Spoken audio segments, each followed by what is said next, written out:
beaucoup. Michel Fourfoudry est donc sociologue à l'UPEC et il est l'auteur d'un ouvrage très important, La co-construction, une alternative managériale aux presses de l'EHESP. Merci beaucoup, Michel.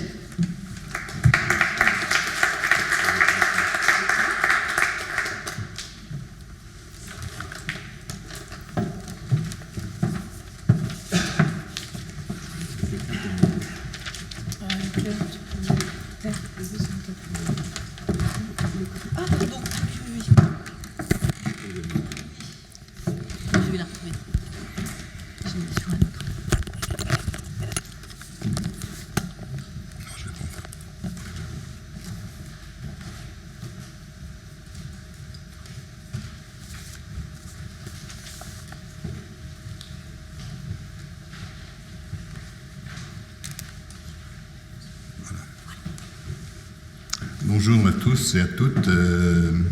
Donc merci Claire d'avoir proposé des remerciements avant même que j'ai commencé. Donc je me présente très rapidement. Je suis sociologue, j'ai appris la sociologie avec l'équipe de Pierre Bourdieu, puis avec l'équipe de Michel Crozier et de Renaud Saint-Saulieu. Donc du même coup, je suis un peu déjà hybride d'un point de vue théorique. Et je suis aussi également hybride parce que j'étais à la fois chercheur, enseignant-chercheur à la fac, auprès de jeunes étudiants, mais auprès de travailleurs sociaux qui ont repris leurs études dans des dispositifs de formation continue. Et puis, je suis intervenant et consultant. Et donc, à ce titre-là, j'ai participé avec d'autres sociologues en France à pas cette invention, mais en tout cas à cette contribution pour essayer de faire advenir ce qu'on appelle aujourd'hui une sociologie de l'intervention, c'est-à-dire une branche de la discipline. Donc, et dans, évidemment, cette discipline, la sociologie de l'intervention, la question de la co-construction est première, c'est véritablement une alternative à des conceptions plutôt classiques. Et cette réflexion sur la co-construction, j'ai dû la commencer dans les années 95, timidement, et puis progressivement, je l'ai développé un peu à droite et à gauche. Alors, j'ai essayé de dire ce qu'est l'esprit de la communication. Vous voyez que j'ai intitulé le titre de la communication « Exploration d'un concept ». Effectivement, donc c'est une exploration, cela veut dire contribuer à une meilleure connaissance de l'ensemble des dimensions et de l'ensemble des problèmes qui sont liés à ce concept. C'est un dossier qu'on va ouvrir, en gros, très rapidement, avec quelques idées, quelques réflexions. C'est donc... oui, une ouverture, une communication qui surtout ne va pas se contenter de défendre un aspect normatif de la question de la co-construction, mais qui va plutôt aussi s'appuyer sur des réflexions et sur des leçons issues d'un certain nombre de recherches empiriques et sur les leçons d'un certain nombre de disciplines qui permettent de voir effectivement comment on peut appréhender la question de la co-construction et surtout appréhender la question de sa mise en œuvre. Donc la communication s'articulera finalement en 4 points essentiellement. D'abord, les justifications de la co-construction, pourquoi on en parle, quel est son intérêt. À partir de là, quelle est la traduction méthodologique globale. Donc ça reprend effectivement un certain nombre de points qui ont été déjà évoqués par la méthode simple et par l'exposé du cas. Et puis, il faut revenir effectivement sur quelque chose qui est très réaliste, c'est-à-dire, oui, il y a des difficultés et des limites à la co-construction, d'où ce titre. Est-ce que c'est une utopie ? Peut-être, mais à partir de la réflexion sur les difficultés rencontrées, je crois qu'on peut aussi inventer, ou en tout cas construire, un certain nombre de pistes méthodologiques d'ordre technique qui permettent de réduire certaines difficultés, de ne pas les faire disparaître, mais de les réduire. Et à ce titre-là, vous voyez que ça permet d'osciller entre finalement l'utopie et le bricolage raisonné, qui est effectivement la fin de la communication. Alors, les justifications, elles sont évidemment au nombre de plusieurs. La première, avant de parler de la justification, essayons d'avoir une première définition de la co-construction. Alors, c'est la définition que j'ai proposée, qui est reprise. C'est une définition qui est reprise par la plupart des gens qui écrivent sur la co-construction. En gros, c'est un processus par lequel les acteurs différents confrontent leurs différents points de vue, s'engagent dans une transformation de ceux-ci par l'échange, par la délibération, et puis s'accordent sur des traductions, c'est-à-dire qu'ils échangent, ils transforment leur point de vue, et à un moment donné, advient un point de vue partagé, donc en tout cas des traductions qu'ils ne perçoivent plus comme incompatibles. Ça ne veut pas dire qu'ils disent la même chose, mais en tout cas, ce qu'ils disent ou ce qu'ils pensent n'est pas incompatible, donc du même coup, ils peuvent s'accorder. Donc voilà, c'est une première définition. Alors, ce qui permet tout de suite de différencier vous voyez, très clairement les concepts voisins de la consultation ou de la concertation. Donc il y a évidemment les trois mots exprime, confronte, recherche l'accord, décide. Et vous voyez que la question de la co-construction, elle est très précise. Et tous les auteurs sont d'accord, c'est à la fois l'un et l'autre de ces points. Et l'observation que l'on fait malheureusement sur la plupart des dispositifs qui se revendiquent en termes de co-construction sont souvent des dispositifs de consultation, et uniquement. Donc, du même coup, il y a un effet Laurent. Donc ça, c'est un processus que l'on reconnaît aussi au niveau politique, où on parle de co-construction ou parle de co-construire, mais en fait, on n'a fait que consulter, c'est-à-dire que la question, la décision, appartient encore à d'autres acteurs, c'est-à-dire aux acteurs dominants et dirigeants. Donc, première justification, elle a été présentée tout à l'heure. La première justification, c'est l'efficience du processus. Alors, pourquoi l'efficience du processus? C'est évidemment l'histoire de la fable de l'éléphant est intéressante. Cela assure une approche pertinente de la complexité. Donc, par la richesse de la pluralité des points de vue, on peut arriver à tendre vers une compréhension de cette complexité. Ça ne veut pas dire qu'on atteindra la vérité. À la limite, ça n'est plus intéressant, mais c'est en tout cas d'avoir une approche la plus objective, enfin en tout cas, ou la moins subjective de la complexité. Et puis, puisque c'est parlé sans arrêt, donc par le biais des libérations, évidemment, tout le monde va prendre en compte les événements, les incidents qui se produisent. Donc c'est ajusté au plus près. Donc là, ça renvoie à ce qui était dans l'exposé tout à l'heure, me semble-t-il, sur effectivement l'instantanéité, l'immédiateté, sinon on ne peut pas le faire. Et puis, dans la justification, c'est que l'assurance d'un respect des accords, qu'est-ce que ça veut dire? Ça veut dire que si j'ai participé globalement à la construction d'un accord autour d'un point de vue partagé, donc même si ce n'est pas la même forme, même si ce n'est pas la même façon de le dire, il n'empêche que je vais plus adhérer, et donc dans la mise en œuvre de cette décision, il y a plus de chances que ça soit facile. C'est-à-dire qu'en fait, la probabilité d'un désengagement opportuniste va être réduite. Ça, c'est évidemment une justification très importante, puisque ça pose vraiment la question de l'efficacité du dispositif.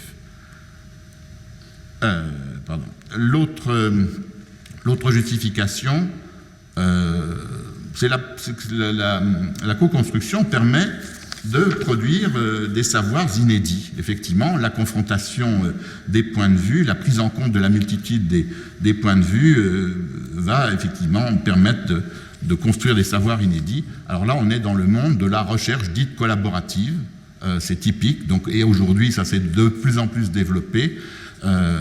Et cette recherche collaborative, vous en avez un exemple très connu, je pense que la plupart d'entre vous le connaissent, c'est l'exemple de la recherche qui s'est fait à Pitié-Salpêtrière, non pardon,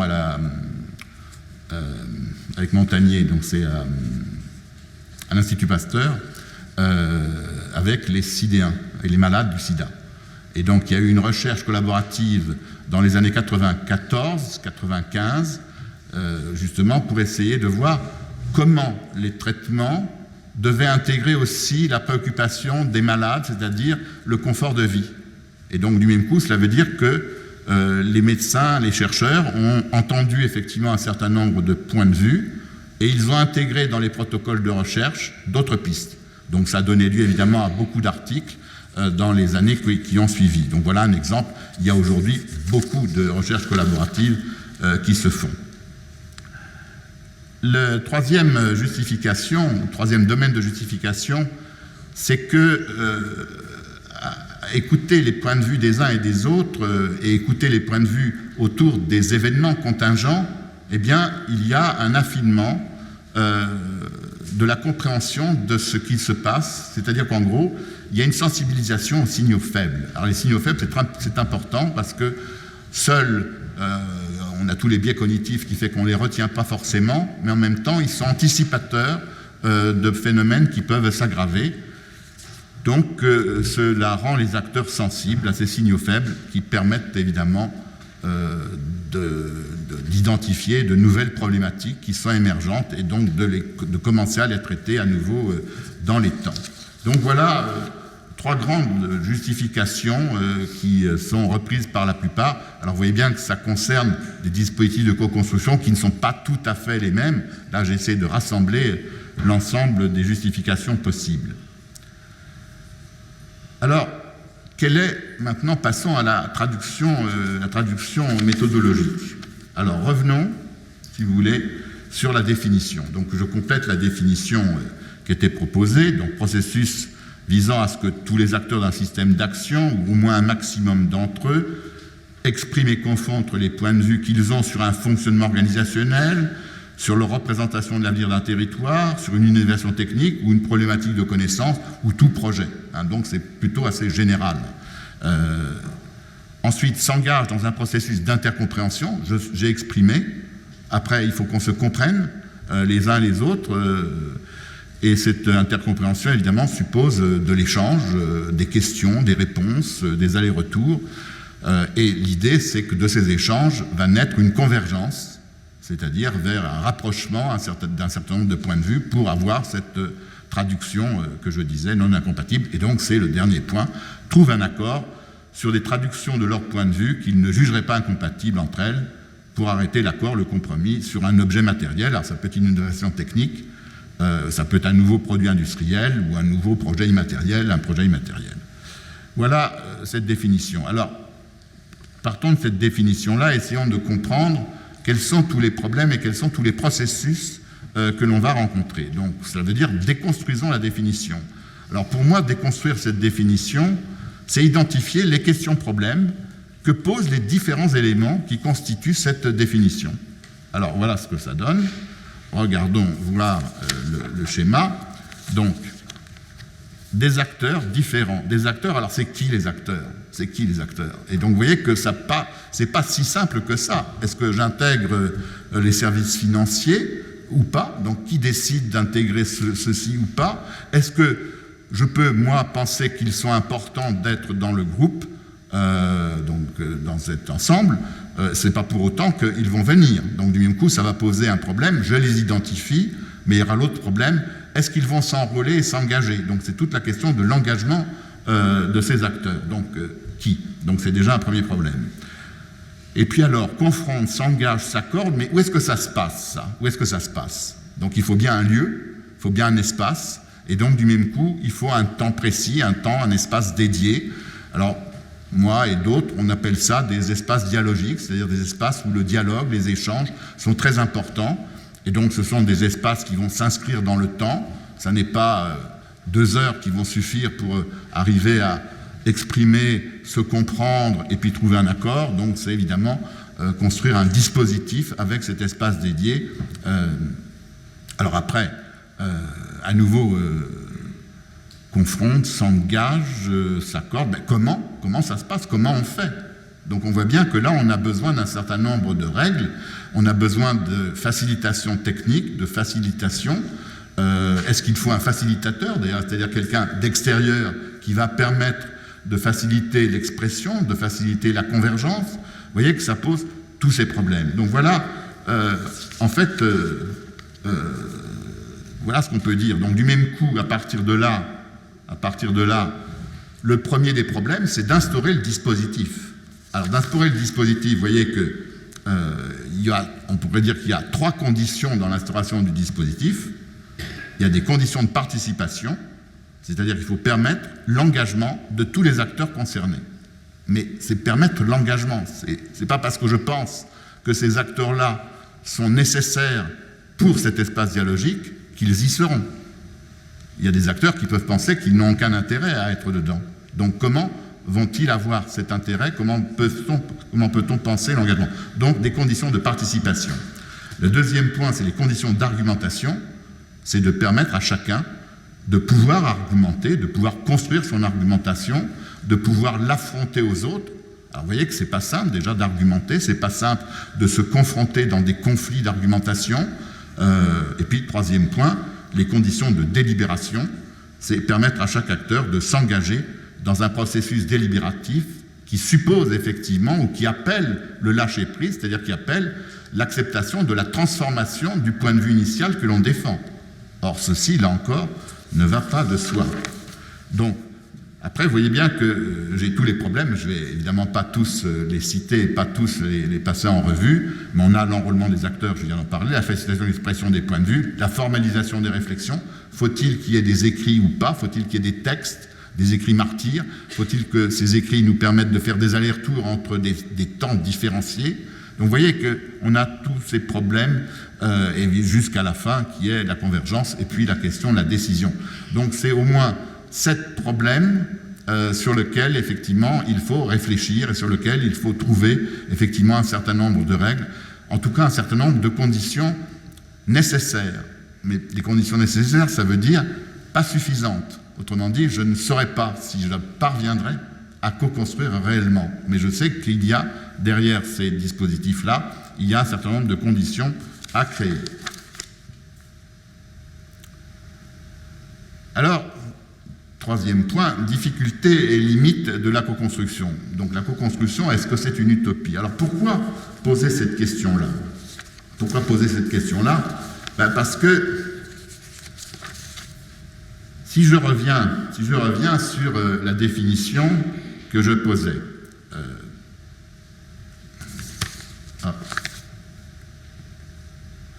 si je reviens sur la définition que je posais, il y a un certain nombre de principes qui sont des principes philosophiques qui sont fondateurs de la co-construction, mais qui sont fondateurs de la délibération d'une façon plus générale. Le principe d'équivalence, cela veut dire qu'en gros, ce qu'une personne va dire a autant de valeur que ce qu'une autre personne va dire. Donc il y a une équivalence. Le principe d'égalité, alors vous avez évidemment les 3 types d'égalité, l'égalité devant la règle, on est tous égaux devant la règle évidemment du débat, la règle instaurée par le dispositif, l'égalité de la parole dans l'espace dialogique, la parole, oui, chacun peut prendre la parole, et l'égalité de pouvoir au niveau par exemple de la décision. Donc ce sont des mots de grec, l'isonomie, l'iségoria et l'isocratie, qui renvoient effectivement à ce qui se passait au niveau de la démocratie athénienne du 5e siècle. Le principe de la liberté de parole, chacun peut prendre la parole quand il le souhaite. Le principe de reconnaissance mutuelle, je te reconnais, je reconnais l'autre effectivement dans sa capacité d'exprimer un point de vue, même s'il est différent du mien, et c'est pas parce qu'il est différent du mien que je ne vais pas évidemment poursuivre à parler. Et puis un dernier principe qui est le principe du meilleur argument comme achèvement consenti de la délibération. C'est-à-dire qu'à un moment donné, qu'est-ce qui fait qu'on va s'arrêter, qu'est-ce qui fait qu'on trouve l'accord? C'est qu'à un moment donné, eh bien, il y a des arguments qui ont transformé et je n'ai plus de contre-arguments à un moment donné. Alors, ça ne veut pas dire que demain je n'en aurai pas, mais ça s'arrête au moment où je n'ai pas de contre-argument. Alors, vous voyez bien que ces principes-là sont très proches, voire sont vraiment presque issus de la théorie d'Habermas de l'agir communicationnel, qui défend évidemment les principes de la démocratie délibérative. Donc on est évidemment là-dedans. Alors, si la co-construction repose sur ces principes fondateurs, ou si elle a à voir avec ces principes fondateurs, qu'en est-il de la réalité? Ça, c'est de la philosophie. C'est quelque chose qui est finalement un ensemble de normes qui sont posées là. Et en fait, ce que l'on découvre, c'est un écart considérable entre les principes de la co-construction et les démarches réelles. Alors pourquoi? C'est-à-dire pourquoi effectivement on constate un saut normatif par rapport aux observations empiriques? C'est que cette co-construction, je la base sur effectivement ces principes. Et les premiers au nom de principes, qui sont des principes abstraits, c'est ce vers quoi les démarches devraient tendre. Mais cependant, est-ce que les acteurs sont des purs esprits qui se mobilisent au nom du respect de ces principes? Ces respects de ces principes, tout le monde peut les reconnaître comme valides, c'est pas pour autant, évidemment, que, même si on y adhère, que ça va transformer son comportement. Et donc c'est là le problème. C'est là le problème. Alors par exemple, un des premiers problèmes, on va regarder par exemple pourquoi l'expression des points de vue dans l'espace dialogique est un problème. Eh bien parce que l'espace dialogique, c'est un espace social. Même si effectivement on a fait référence à ces principes d'égalité, de respect mutuel, etc., il n'empêche que tout espace social, et y compris celui-là, est structuré par des inégalités et des asymétries et des rapports de pouvoir. Donc là, on est renvoyé à toute la sociologie classique, que ça soit de Bourdieu ou que ça soit Crozier. Enfin, disons qu'il y a beaucoup de dimensions qui ont été abordées par les uns et les autres, donc ça c'est très connu. Et donc, si effectivement il y a ces inégalités qui ne vont pas disparaître tout de suite, eh bien, ça veut dire qu'elles vont générer des différenciations dans les possibilités de prise de parole, dans les capacités à argumenter, dans la façon même de trouver des formes d'argumentation, dans les formes d'engagement, dans les interactions conflictuelles, évidemment. Je suis plus ou moins apte à résister au conflit, à résister à l'emprise de l'émotion. Vous voyez que là, il y a plein de problèmes qui vont naître. Et donc, comment dois-je résoudre ces questions-là? Donc, je résume évidemment par ce schéma-là, qui est un schéma qui se base sur effectivement une réflexion de Bernard Lahire, un sociologue, où effectivement il évoque pour la question de la compréhension des comportements à la fois les propriétés dispositionnelles, mais aussi les propriétés contextuelles, c'est-à-dire celles du contexte. Donc si par exemple je prends des propriétés dispositionnelles, vous avez l'âge, le genre, les formations, la trajectoire sociale, j'en passe, et il y en a d'autres évidemment. Eh bien, l'âge va générer effectivement, ou l'âge ou l'ancienneté va générer de façon peut-être de s'autoriser plus à parler quand on est dans l'ancienneté que quand on est jeune. Le genre, c'est plus les hommes peut-être plus que les femmes, je ne sais pas, mais en tout cas il y en a qui le disent. La formation, là encore, les formations ne sont pas égales. Il y a des statuts liés au diplôme qui font qu'on se sent plus autorisé, plus légitimé à, etc. La trajectoire sociale, n'en parlons pas, c'est évidemment bien connu. Et de l'autre côté, dans la question contextuelle, vous avez la place dans le groupe. La place dans le groupe, eh bien, elle va générer effectivement une intériorisation, par exemple, d'une place non légitime. Et donc, si je ne me sens pas légitime dans le groupe, je n'oserai pas prendre la parole, je ne défendrai pas forcément mon point de vue. Donc, je suis présent, oui, les acteurs différents ont été identifiés, ils sont présents dans le groupe, et néanmoins, la délibération ne va pas se faire comme je le souhaiterais. Donc voilà l'ensemble de ces inégalités et de ces asymétries. Alors, donc là, on pourrait se dire, mais comment on peut s'en sortir? Vous voyez qu'on a un problème. Est-ce qu'on peut quand même réfléchir sur des pistes méthodologiques? Est-ce qu'on peut envisager que la co-construction puisse devenir une méthodologie bricolée, mais raisonnée? Alors bricolée, ça veut dire qu'on réfléchit sur des conditions nécessaires, donc c'est raisonné, mais qu'en même temps, nous ne sommes pas sûrs, effectivement.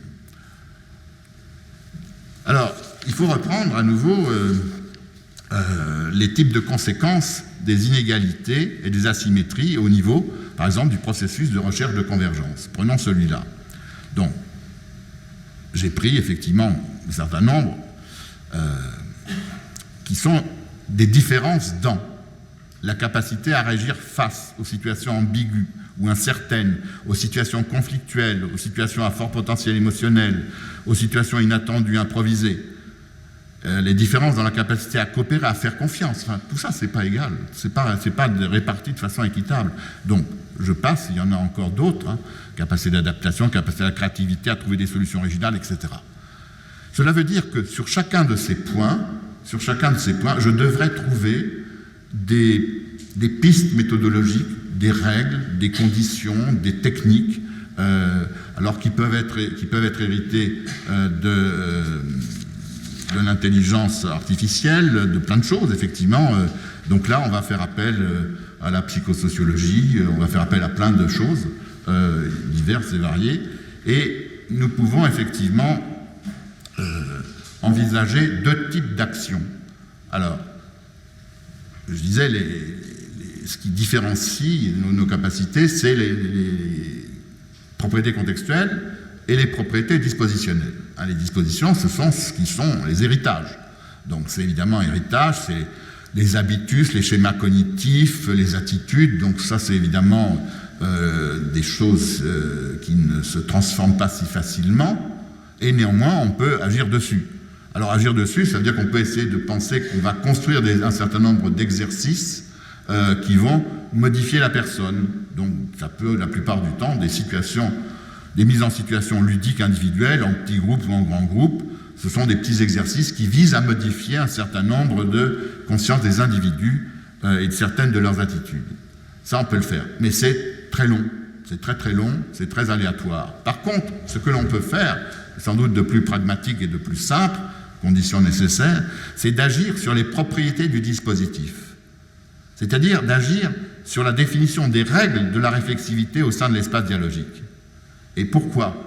En agissant comme ça, on peut transformer. C'est que les règles, bien sûr qu'elles ne sont pas déterminantes, mais des règles sont des contraintes.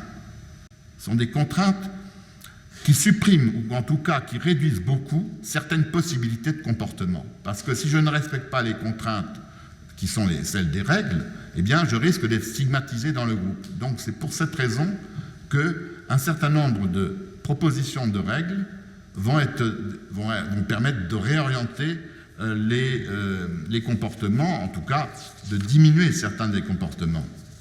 Alors, les règles, ça peut être des actions très, très, très précises, c'est-à-dire que c'est tous les jeux, par exemple, entre l'alternance entre le grand groupe et le petit groupe, le travail avec des post-it, enfin, vous voyez qu'il y a plein de petites choses comme ça.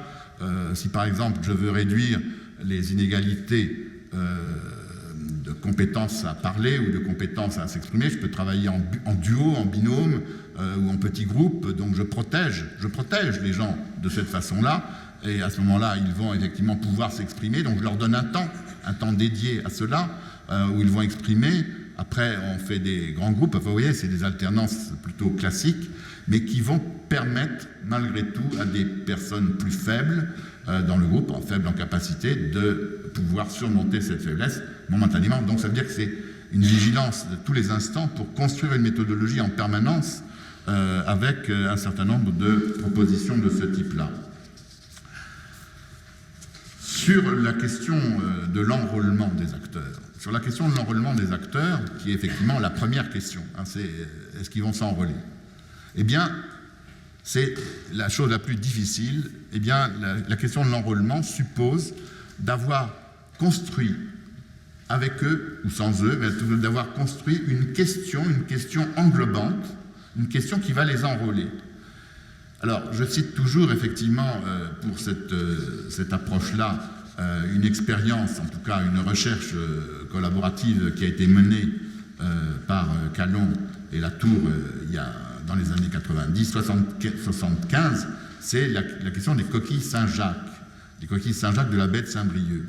Alors, rapidement, dans cette période-là, les coquilles Saint-Jacques de la baie de Saint-Brieuc étaient en surpêche, donc il y avait évidemment automatiquement un risque d'épuisement. Donc ça, évidemment, ça mettait mal les marins-pêcheurs, ça mettait mal les pouvoirs publics, etc.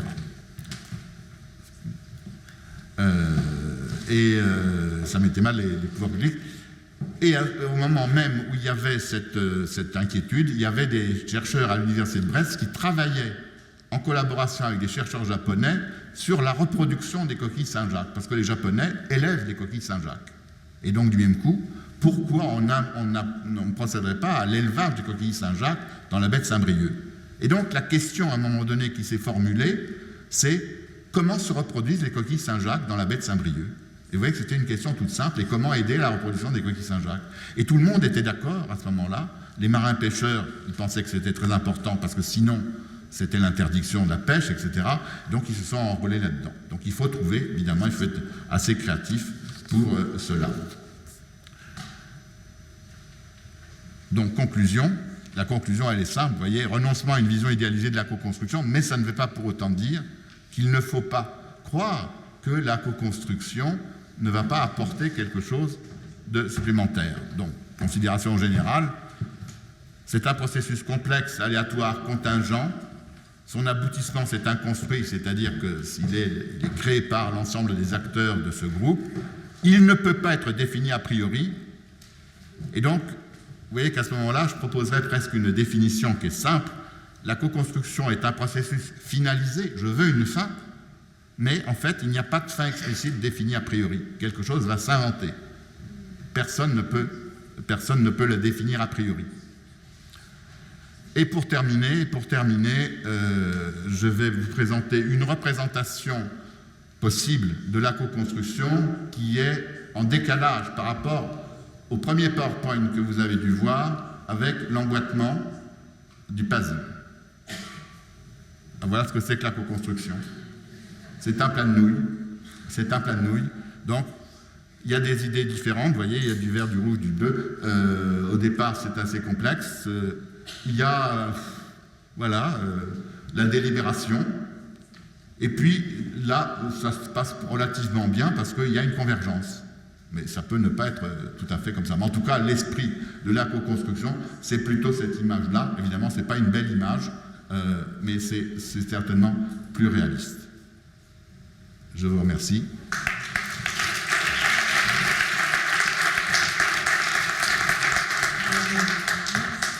C'était formidable, c'était très éclairant, c'était très en cohérence avec notre présentation de terrain. Peut-être des questions émergent d'emblée. Enfin, c'est vrai que le commentaire, l'enrôlement est vraiment très difficile. C'est vrai dans notre expérience, on voit certaines personnes qu'on aimerait avoir. C'est bien difficile de faire venir des personnes. Et ce qu'on observe aussi peut-être dans la question des ressources humaines, ça serait intéressant de travailler avec les personnes qui ont envie de venir aussi.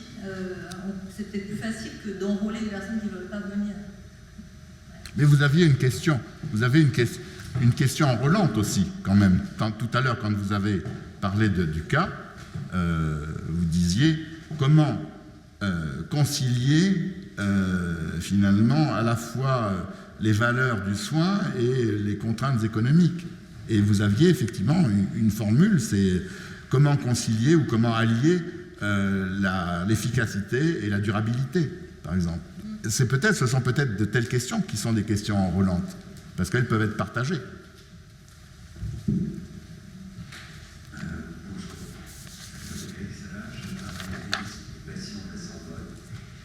J'ai une question parce que l'ensemble de ma promo cette année a un sujet sur le virage ambulatoire et la coordination des soins territoriaux qui devrait être confiée à ce qu'on appelle des PTA, des plateformes territoriales d'appui, ou des DAC, des dispositifs d'appui à la coordination. Alors, ces jeunes choses ne prennent pas en compte l'humain. Comment pourrions-nous faire ? Je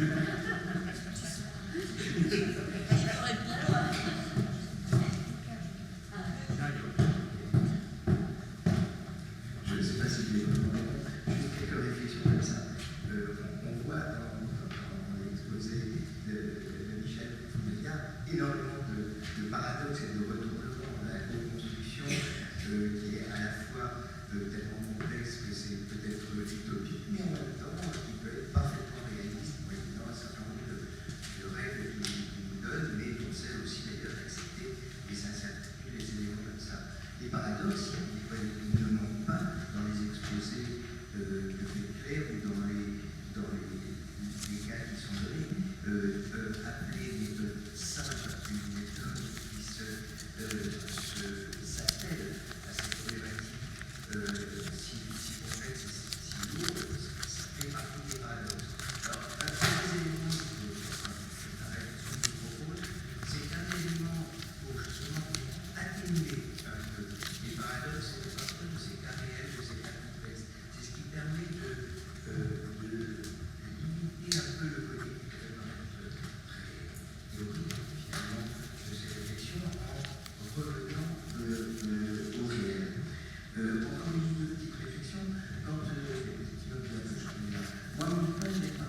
à l'histoire dramatique, cette jeune femme où le groupe de Saint-Louis lui propose finalement d'accepter cette solution palliative, douloureuse, mais voilà, la patiente n'adhère pas immédiatement. Elle va prendre un modafinil, ce qui est totalement son droit.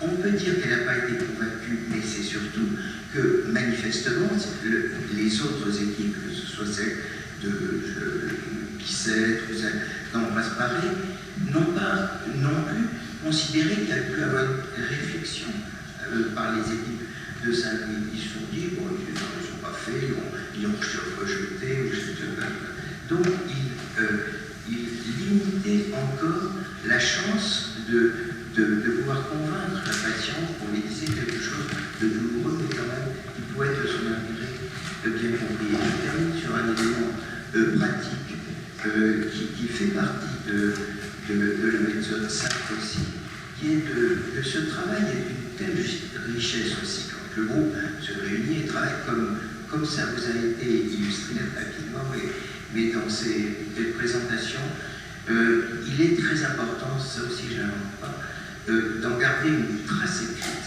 parce que écrire ce qui ont été les éléments essentiels qu'on a analysés de la proposition qui a été faite, ça peut donner une chance, ça ne marchera pas à tous les coups, mais ça peut donner une chance que justement d'autres puissent s'en servir, l'utiliser, que ça ne soit pas mort, que ce ne soit pas un endroit soit remplacé par un autre endroit, un avis par un autre avis. Quelqu'un veut réagir?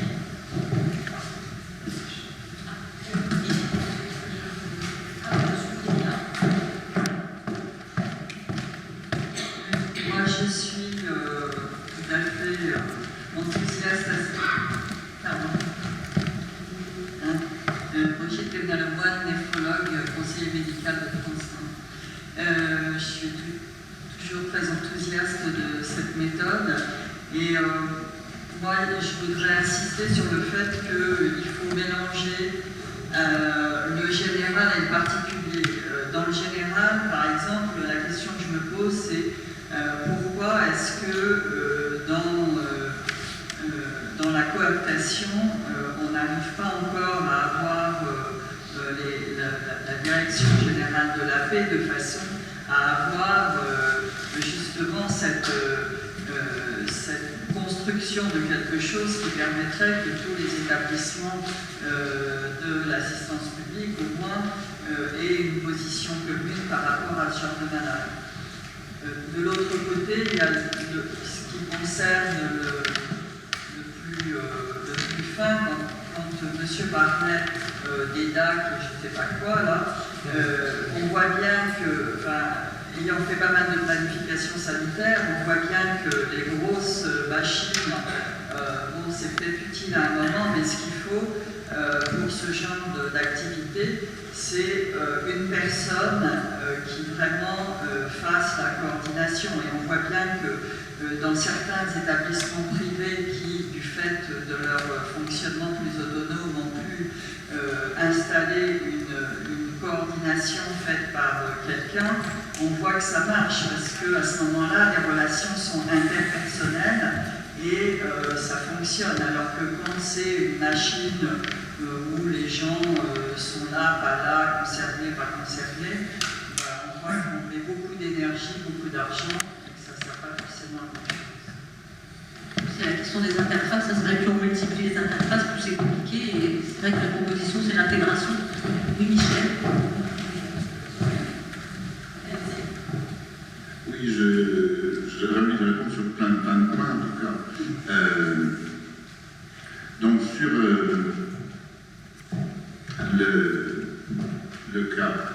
cas de Madame N, effectivement, pour moi, il y a deux approches. Il y a l'approche du système, puisqu'il n'y avait pas d'hôpitaux qui ont été cités. Il y a Ambroise-Paré, la Rivoisière et Saint-Louis, c'est ça? Je peux compter c'est pas mal. Et Ambroise-Paré, je me suis trompé. Et donc, du coup, quelque chose a manqué.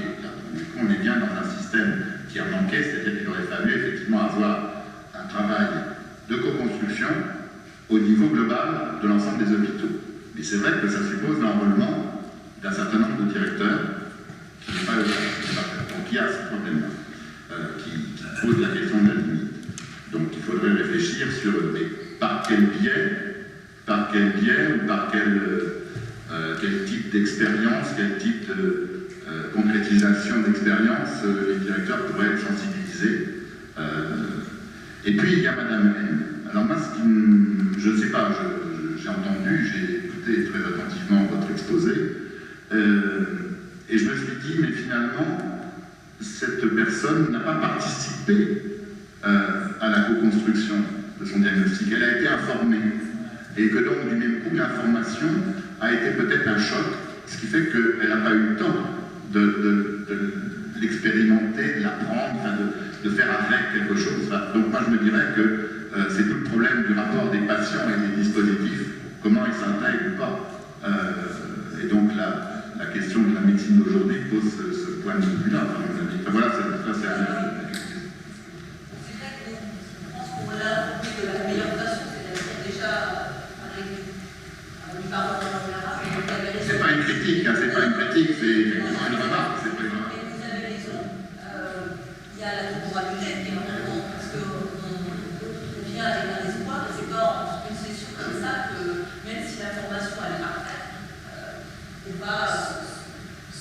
Pardon, mais si ça lui avait été appliqué effectivement dans les autres établissements où c'est présenté, alors il y aurait une cohérence dans la prise en charge des patients et dans l'accompagnement et l'intégration de ce soin. Sylvie Sucage, alors évidemment je vous ai un peu d'impatience à parler là parce que à travers ce que vous avez dit, monsieur, ce que j'ai entendu ici et là, et ce que vous avez très intelligemment raconté, c'est la question du statut de la parole qui est en question.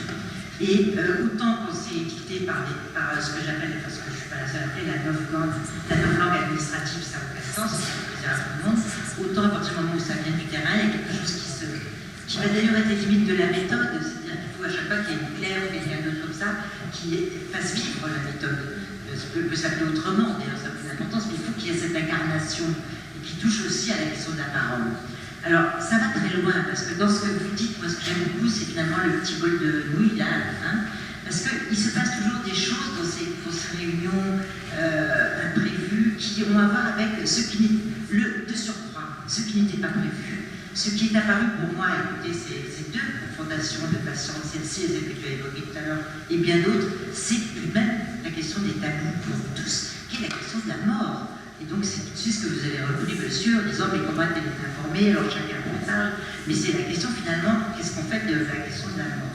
Il se trouve que récemment, j'ai parlé assez longtemps avec une infirmière qui travaille beaucoup au Maroc, dans le pays maghrébin, et qui m'a expliqué comment les médecins là-bas ne disent pas à quelqu'un, c'est un interdit fondamental religieux, ne parlent pas de la mort à venir, ils disent à la décime. Et en même temps, la mort est, d'après ce qu'on m'a dit, hein, je pense que c'est la question d'anthropologie du rapport à la mort. Et en même temps, tout le monde voit bien que la mort est en train d'arriver, et donc, elle est plusieurs fois soumise à cette question. Trouve-moi une place, je vais en France. C'est versé pour échapper à la fois à la question du non-dit de la mort, mais en même temps, tout le monde le sait, et je vais venir en France parce que là-bas, c'est gratuit, et là-bas, on va me soigner. On va me guérir de la mort. Il y a une dimension quasi magique. Donc, c'est pas que la question de l'information, c'est que nous-mêmes, on a à savoir ce qui se passe. Je pense qu'on a travaillé avec des imams dans les hôpitaux. Enfin, il y a tout un travail. Mais ça vient à force d'entendre des gens et des situations. Donc, ce que je trouve très bien dans tout ce que vous définissez, avec beaucoup de modestie, c'est ça. Qu'est-ce qui va nous rester de tout ça? Eh bien, c'est l'engagement par la parole. Et puis voilà, moi qui prends la parole, vous tous. Et puis, au bout du compte, on ne sait pas bien ce que ça va donner dans le plat de nuit, mais superbement quelque chose de très très bien. Je suis Dr Trétou, je suis médecin coordonnateur de l'Office des migrations de l'OFI. Donc moi je me retrouve assez dans beaucoup de choses de synthèse qui ont été dites aujourd'hui. Merci de votre invitation. Donc nous on a pris en charge la procédure étranger malade justement pour les personnes étrangères qui sont en France depuis janvier 2017. Donc ça va faire 3 ans, on a un recul maintenant de 3 ans. C'est une procédure qui dépend du ministère de la Santé jusqu'à moi, maintenant que vous le savez, qui dépend de l'OFI. Donc On travaille avec la PAS sur 2 procédures, en fait, sur les vulnérabilités des demandeurs d'asile. Donc, les médecins coordonnateurs de zone, ils sont 13 sur toute la France, donnent un avis au service asile de l'OFI pour pouvoir être hébergés rapidement.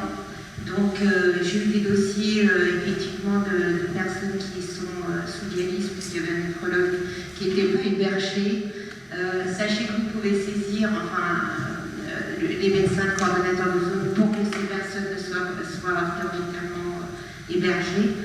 Et donc on a pris la procédure étranger malade, donc juste 2 minutes pour dire qu'elle est collégiale. Oui, c'est qu'elle est collégiale. Justement, puisqu'on parlait de ça, on est justement, et le groupe est petit, puisqu'il n'y a que 94 médecins sur toute la France, ce qui fait qu'on peut se parler assez facilement. Et voilà, la collégialité, on la connaît. 5 médecins pour gérer un dossier. Donc il n'y a plus de médecins agréés. Je ne fais pas la promotion de la procédure, mais pour vous dire la complexité du législateur. Donc voilà. Peut-être aussi pour dire que nous, on a envie de plaider pour plus de collégialité, c'est dans ces situations complexes. Situation complexe pour arriver à un avis en 3 mois. Voilà. Oui, donc l'avis c'est important, en effet. Voilà. Et d'où l'intérêt de la communication, y compris avec les hospitaliers qui nous remplissent les documents. Mon collègue de face de Saint-Antoine. Merci. Désolée, je suis arrivée en retard, mais je pense que ce que Bertie disait, ce qui est important, c'est la traçabilité. Parce que si cette traçabilité n'apparaît pas et qu'il n'y ait pas de cohérence des différents partenaires, parce qu'on est multi-partenaires, on est multi-professionnels, c'est ça qui va un peu dévoyer le système, c'est ça qui va peut-être être mis à mal. J'entends qu'un patient peut déposer tel discours avec tel praticien et puis au décours de l'évolution de la maladie, il y a d'autres données qui rentrent en jeu et qui pourraient en effet affecter une prise de décision, etc. Mais si on est...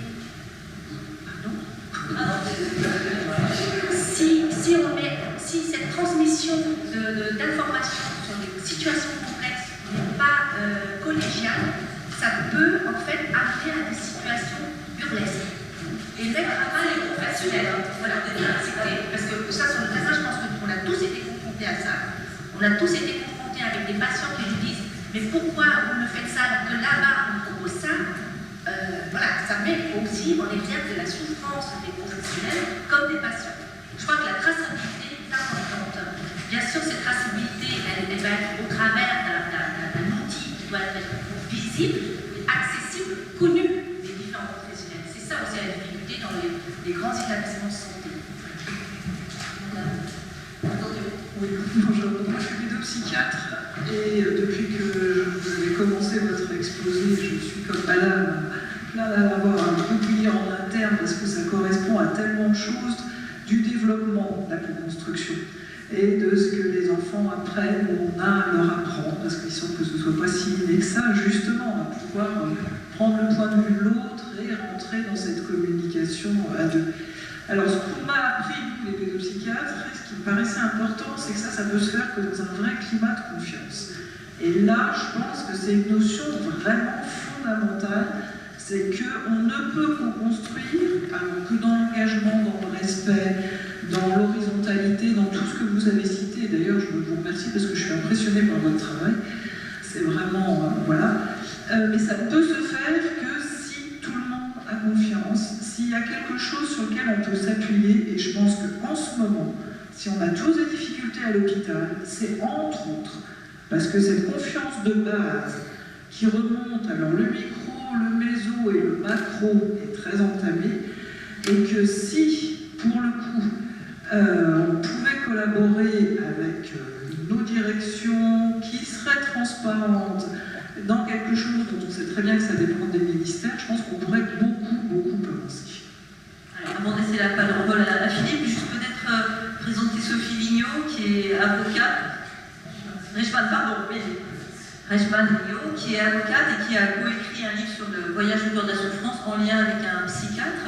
Et justement, pour dire que cette méthode simple, cette co-construction, c'est opérant dans d'autres situations. Et en lien aussi avec le soin. Oui, bonsoir. Donc, écoutez, déjà, je trouve que la méthode dont Claire Georges a parlé absolument, enfin, moi, me parle énormément, puisque c'est la méthode qu'on utilise quand on a un dossier, notamment en droit du travail. Bon, le P pluridisciplinaire, c'est ce que je prône depuis de nombreux mois, et c'est de nombreuses années. Et c'est ce qui m'a amené, entre autres, effectivement, dans les situations de burn-out, de harcèlement dont je suis en charge, à vouloir mettre en place cette pluridisciplinarité, notamment avec des médecins psychiatres. Pourquoi? Parce que ça fait une dizaine d'années, effectivement, que j'ai des médecins et tous horizons, je vous rassure, parce que le burn-out, comme vous le savez, affecte n'importe qui de la population. Et je voyais donc ces gens arriver effectivement à mon cabinet, en pleurs, détruits, etc. Et donc, il était évident pour moi qu'il fallait les accompagner de manière pluridisciplinaire et évidemment avec l'aide de psychiatres, chacun étant dans un rapport de confiance qui est évident et qui est inhérent aussi à ma profession, chacun respectant évidemment son secret professionnel, parce qu'il n'y a pas lieu de dévoiler, mais le but étant d'aider ces personnes à sortir du tunnel. Donc c'est une méthode qui me paraît absolument fondamentale et qui d'ailleurs pourrait être enseignée aussi à destination des avocats et de tous les corps de métier, vraiment, parce que je la trouve absolument fascinante. De la même manière que la construction est absolument passionnante, et on retrouve, si je ne dis pas d'erreur, mais je vais être reprise si j'en dis, on retrouve les éléments de la construction en fait, dans les outils de la médiation qu'on utilise aussi pour accompagner aussi bien dans les situations pour éviter un conflit, parce que le but c'est d'éviter l'esclavage conflictuel, que également des outils pour accompagner soit des patients pour les médecins, soit également des clients. Voilà. Donc voilà ce que j'avais à dire. Michel? Je voudrais revenir sur deux points. Sur la question de la traçabilité, c'est-à-dire sur la question des traces. Parce qu'effectivement, les traces, enfin là, il y avait, à mon avis, deux idées qui peuvent être rapprochées aux traces. La trace comme instrument de la définition de la règle, donc comme de repère, de fait de la référence, où elle inscrit quelque chose dans le temps, et donc on peut s'y référer, et donc du coup c'est connu de tout le monde. Mais la trace, c'est aussi ce qui permet d'engager un travail de co-construction. D'un temps à l'autre, la trace permet effectivement de se dire, est-ce que ce que l'on a fait la fois précédente, est-ce que c'est correct pour nous aujourd'hui? Est-ce que tout le monde est d'accord? Est-ce qu'on peut reconstruire quelque chose de plus? Et donc on peut, à partir des traces, enrichir, débattre, amender, et donc progressivement construire un texte. Finalement, la co-construction, me semble-t-il, c'est d'essayer quand même de co-construire des textes, finalement, c'est-à-dire des écrits. Et les écrits, c'est aussi, le passage par l'écrit, c'est aussi une expérience. Alors bien sûr que, là encore, il faut faire attention à la question de l'exclusion de ceux qui ne savent pas écrire ou qui n'écrivent pas ou qui n'écrivent mal. Donc du coup, il faut reprendre des processus qui vont intégrer des techniques qui vont protéger ces personnes-là. Donc il y a des possibilités là aussi. Par exemple, pour moi, c'était quelque chose que vous connaissez sans doute, c'est la question des techniques sur les écrits martyrs. Travailler sur des écrits martyrs. C'est-à-dire personne n'est auteur d'un écrit, mais tout le monde peut le critiquer. Et parce que personne n'est auteur, on peut reprendre l'écrit. Et donc, du coup, progressivement, d'un temps à l'autre, c'est-à-dire puisque la question de l'espace dialogique s'est inscrite dans le temps, avec donc des séances qui vont se reproduire, eh bien, progressivement, l'écrit va se déconstruire, se reconstruire, sans pour autant, effectivement, qu'il y ait des craintes de perdre la face. Évidemment, ça veut dire que ce sont des écrits sans auteur. Donc, est-ce que c'est un écrit qui est plutôt fait par un facilitateur externe ou par un acteur interne? Donc, c'est tout le débat aussi. Alors, sur l'autre point, sur effectivement la question du climat de confiance, je trouve que effectivement c'est important parce que la confiance, elle est au cœur, mais simplement la confiance ne se décrète pas. Donc, du même coup, me semble-t-il que la confiance, elle va se créer. Donc, elle se co-construit par, finalement, une mise en situation expérimentale où on travaille ensemble. Et donc, c'est au travers d'un travail qui va durer du temps qu'on va apprendre de l'autre, effectivement, qu'il est prévisible et qu'on peut lui faire confiance. Et si, effectivement, il n'y a pas ces mises au travail sur des objets concrets, eh bien, ça reste très abstrait. Et donc, du même coup, oui, je suis d'accord, parce que qui peut être contre l'idée qu'il ne faut pas de confiance? Qui peut être contre l'idée qu'il ne faut pas se respecter? Personne. Oui. Pour terminer, vous avez reçu le porte-clés. Vous trouverez une adresse email, c'est l'adresse de la base de Saint-Louis. Elle n'est pas encore tout à fait active, mais dans les prochains jours, elle sera.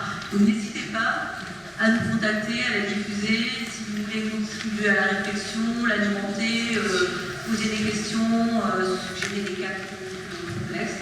Puis deux dates à retenir. Ici, le 24 mars, il y aura un groupe de travail, un groupe de lecture et de réflexion sur le thème l'expérience du travail alliée sens et performance. Puis notez la date dès à présent, salle Pierre-Larocque, au ministère des Solidarités et de la Santé, une journée qui sera consacrée à la thématique de l'humain, une technologie d'avenir. Donc rien n'est encore fait, donc tout est à construire. Et donc bienvenue dans cette dynamique de la construction et de la méthode simple.